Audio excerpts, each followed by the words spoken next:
Market જેવી રતલામી સેવ બનાવી છે તો આ મસાલા એકવાર જરૂરથી કરી લેજો। એકદમ માર્કેટ જેવી તીખી ચટપટી સેવ બનીને તૈયાર થશે। તો ચાલો જોઈ લઈએ।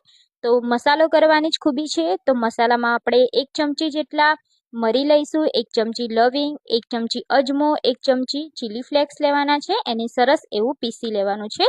તો આ રીતનો પાવડર તૈયાર થાય પછી મેં અહીંયા 500 ગ્રામ જેટલો ચણાનો લોટ લીધો છે। એને આપણે ચાળીને જ લેવાનો છે। થોડો થોડો કરી ચણાનો લોટ ચાળી લઈશું અને એમાં આપણે જે મસાલા કર્યા છે, પીસીને રાખ્યા છે એ પણ એડ કરી અને એને પણ ચાળી લેવાના છે, જેથી મસાલાના કોઈ લમ્સ ના રહી જાય।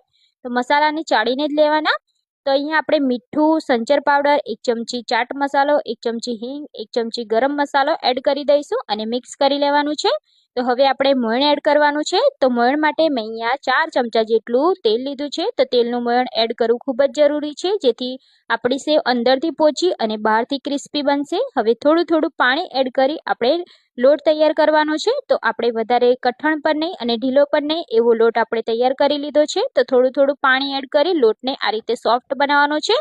પછી આપણે તેલ લગાવી અને લોટને અલગ કરી લઈશું અને આ રીતના લુવા કરી લેવાના છે અને સંચાને તેલથી ગ્રીસ કરી આ લુવાને સંચામાં ભરી લેવાના છે અને મીડિયમ થીક જારી એડ કરી આપણે ગરમ તેલમાં આ સેવને પાડવાની છે। તો ગરમ તેલમાં આ રીતે રોલ વાળતું જવાનું અને સેવને પાડતું જવાનું। તો તેલ ગરમ હોવાથી આપણી સેવ એકદમ ઉપર તરી આવશે, એટલે આપણે હલકા હાથે ઝારાની મદદથી તેની સાઈડ ચેન્જ કરી દેવાની છે અને બંને સાઈડ ક્રિસ્પી થાય ત્યાં સુધી તેને તળી લેવાની છે।